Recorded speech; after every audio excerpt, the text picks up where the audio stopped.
მოგესალმებით, ეთერშია ჩვენი სტუდენტური შუა დღის შოუ, რომელსაც მე, ნინი საკანდერიძე და ჩემი კოლეგა კესო მანჩხაშვილი გავუძღვებით. მოგესალმებით.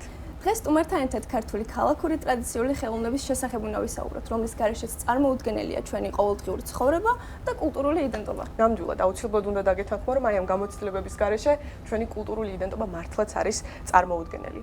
ფოლკლორის, რომანსის, აღმოსავლური ბაიათის, შვიდსიმიან გიტარაზე შესრულებული იმერული მოტივებისა და პოპ მუსიკის გარდა ჩვენს ქვეყანაში განსაკუთრებით აქტუალური არის ქალაქური სიმღერა, რომლის გარეშეც წარმოუდგენელია როგორც ქართული სუფრა, ახლა უკვე პროფესიული სცენაც. ზოგადად ქალაქური სიმღერის ფენომენი საქართველოს გარდა სხვა ქვეყანას არ მოეპოვება და ალბათ ამიტომაც არის ესეთი გამორჩეული, მნიშვნელოვანი და საყვარელი ქართული მსმენელისთვის. გეთანხმები კესო, ზოგადად ქართული ქალაქური მუსიკალური ენისთვის დამახასიათებელია რამდენიმე ზოგჯერ განსხვავებული კულტურის შერწყმა და განსაკუთრებული მელიზმები. მრავალეთნიკური უბნების გავლენით შექმნილი ქართული ქალაქური სიმღერები ალბათ ამიტომაც არის აღიარებული მსმენელის მიერ. ნამდვილად, ჩემი აზრითაც ეს უნდა იყოს მთავარი მიზეზი. ქართული მუსიკალური ხელოვნების მრავალსაუკუნოვან ტრადიციებზე დაუსრულებლად შეიძლება საუბარი, თუმცა ახლა მე მინდა დღეს ჩვენს მთავარ სტუმარზე გესაუბროთ შესანიშნავ კომპოზიტორზე, ნათია ზეინკლიშვილზე, რომლის შემოქმედების გარეშეც უკვე წარმოუდგენელია როგორც ქართული სუფრა, ასევე პროფესიული სცენა. გეთანხმები, დღესდღეობით საკმაოდ აქტუალურია კომპოზიტორი ნათია ზეინკლიშვილი, განსაკუთრებით კი ახალგაზრდებში.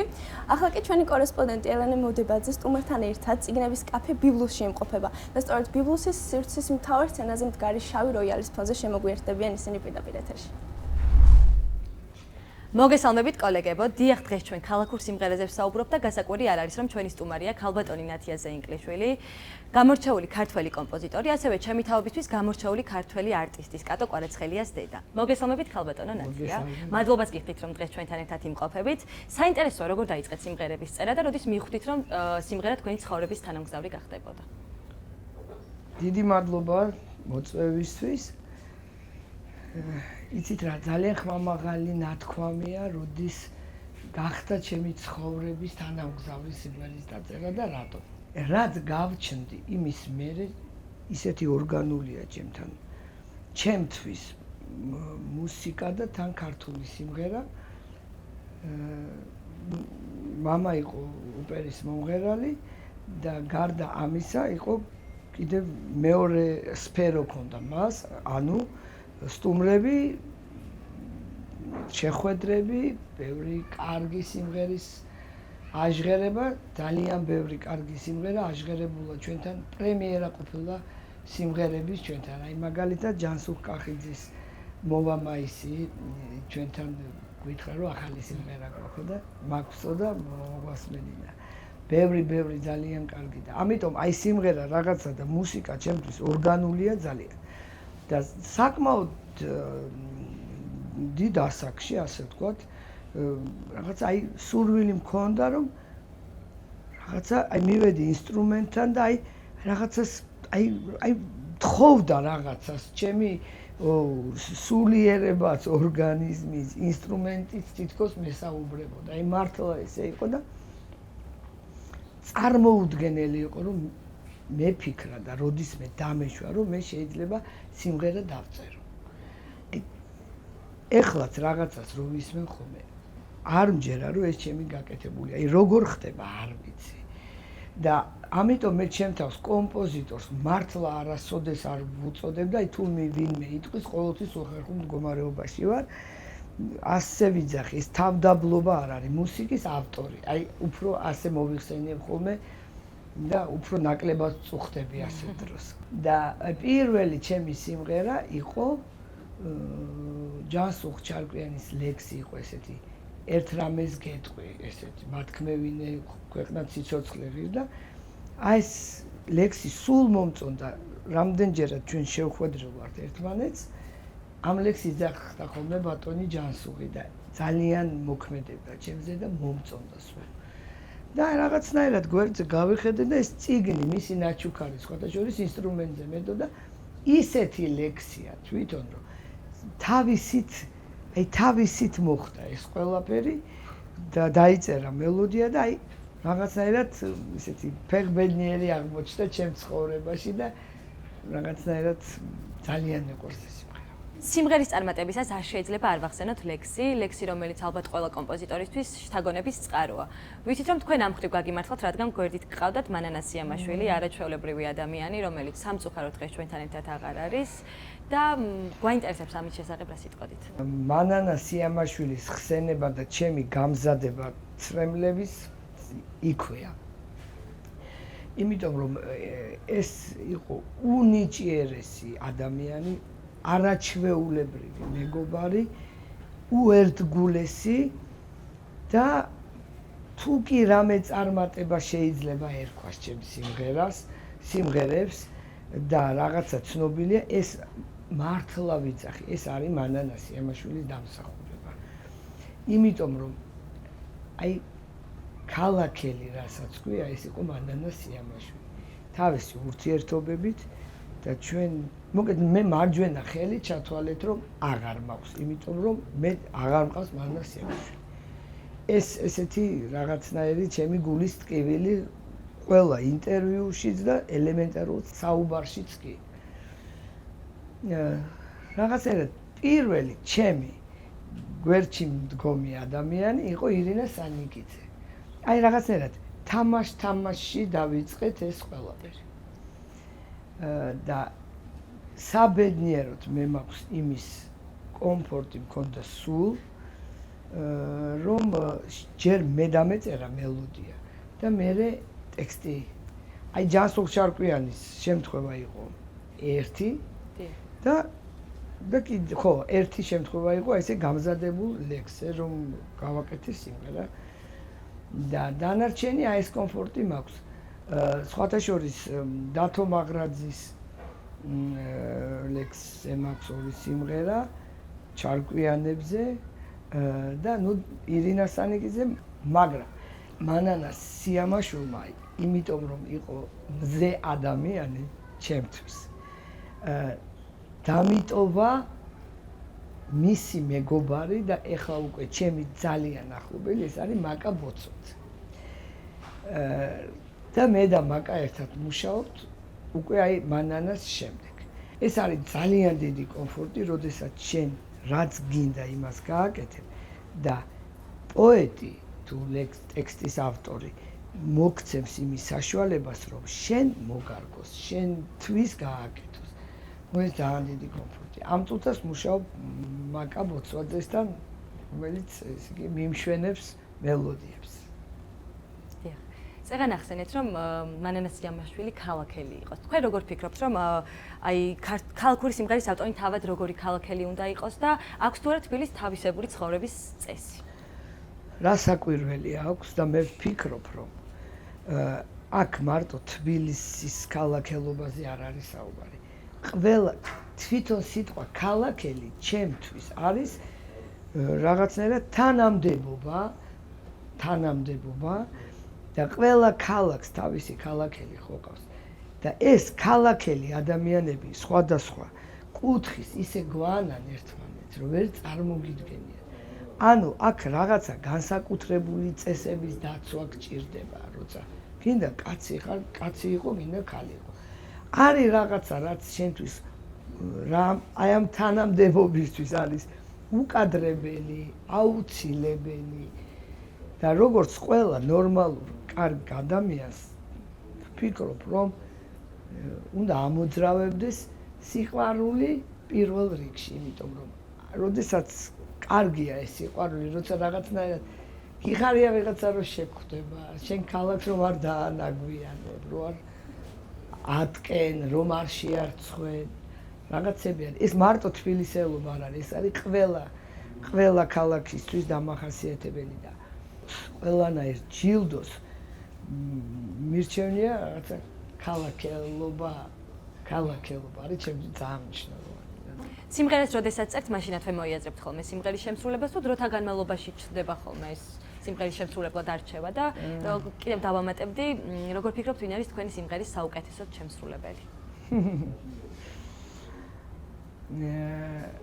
ადრე წლების წინ მქონდა იმის უფლება, როგორც მე მინდოდა, ისე დამეწერა და რაც მე მინდოდა და მე შექმნილი პროდუქტიდან გამომდინარე უკვე ფიქრობდი, ვის შეიძლება იმღეროს.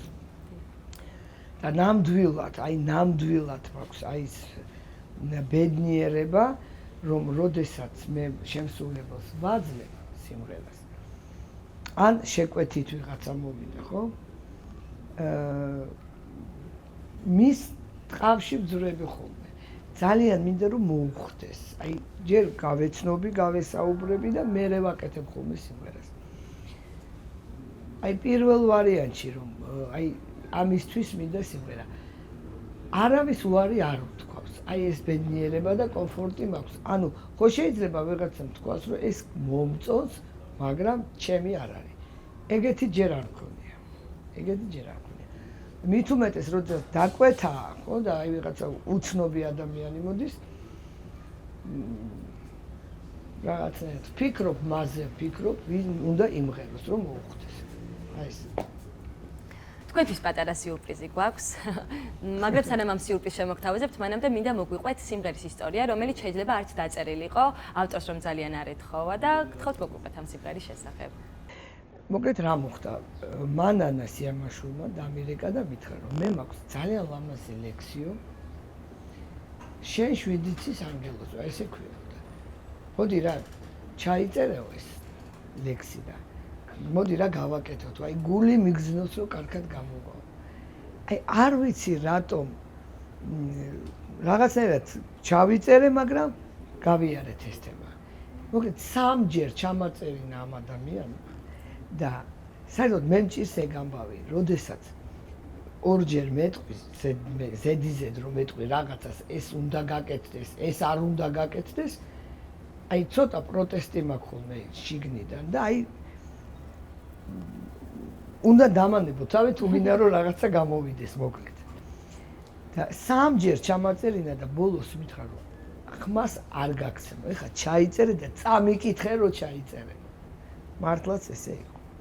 ზუსტად მანანას გარდაცვალებიდან 2 წლის შემდეგ ჩემ ცხოვრებაში რაღაც შეიცვალა და რაღაცნაირად დავფრინავდი და შემთხვევით აი ავიღე რაღაც წიგნი, რომელიც არ უნდა ამეყო და აი რომ რაღაცნაირად გადავშალე და ვხედავ ის ლექსი მანანას შვიდიცის ანგელოზი ჩამოწერილი წესიერად, ლამაზად. იცით რა, სულ არ მახსოვდა ტექსტი და რო წავიკითხე, თავისით ესეთი ცრემლები გადმომცვივდა, დიდი ცრემლები და ბევრი ძალიან და ისე იმოქმედა ამ ლექსმა, რომ მივხვდი, რომ რაღაცა გამოვიდოდა და იმ წუთშივე მივარდი ინსტრუმენტთან და ანუ მანანას შემდეგ დაწერილი სიმღერაა და ძალიან ძვირფასია ჩემთვის და ისეთი სიყვარული დავწერე ეს ლექსი, რომ პრინციპში ქვია, რომ ეს სიმღერა, რომ მაინც გამიმართლა ქვია, იმიტომ რომ რაღაცნაირად ასრულებენ ამ სიმღერას. და ეს სიმღერა სანდრო მღერის კობახიძე, სანდროს სიმღერა და კიდევ ერთხელ მინდა რომ აქ რაღაცნაირად ჩემი უხერხულობა და ასე ვთქვათ ბოდიში ვთქვა სანდროსთან, იმიტომ რომ ეს სიმღერა ჩემ არის კატომ იმღერა დიდ დაბადების დღეზე ჩვენთან სახლში. და უცებ როგორც იციან გადაღება და რაღაცნაირად კატოს ნამღერი სანდრომდე გაჟღერდა. ნუ ალბათ რამდენი ჯერაც სანდროს შემხვდება და მომეცემა საშუალება, იმდენჯერ ბოდის მოუხდი სანდროს. და მოკლედ ესე რა, მიყვარს ეს სიმღერა, ძალიან ძვირფასია ჩემთვის. თქვენი პასუხიდან გამომდინარე, ანუ სიურპრიზი აღარ გამომივა? მე ეს სიმღერა გინდოდათ რომ გემღერა. დიახ, მინდოდა რომ მეთხოვოთ გამონაკლისი გავაკეთოთ, თქვენ უართ როგორ გეტყვით ახალგაზრდა ლამაზი კარგი გოგონა ხარ და თან მომავალი კარგი ჟურნალისტი. აუცილებლად გადავიდეთ და მე დაგიკრავთ თქვენ.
ამ ულამაზე სიმღერის ფონზე ჩვენს დაგიბრუნდით, რომელმაც ჩვენში დადებითი ემოციები გააღვიძა და მინდა რომ ჩვენს კურსელებს, ჩვენს სტუმარს, ტექნიკურ პერსონალსა და მასპინძელ ბიბლს ძალიან დიდი მადლობა გადაუხადო ამ დაუწყარი ეთერისთვის.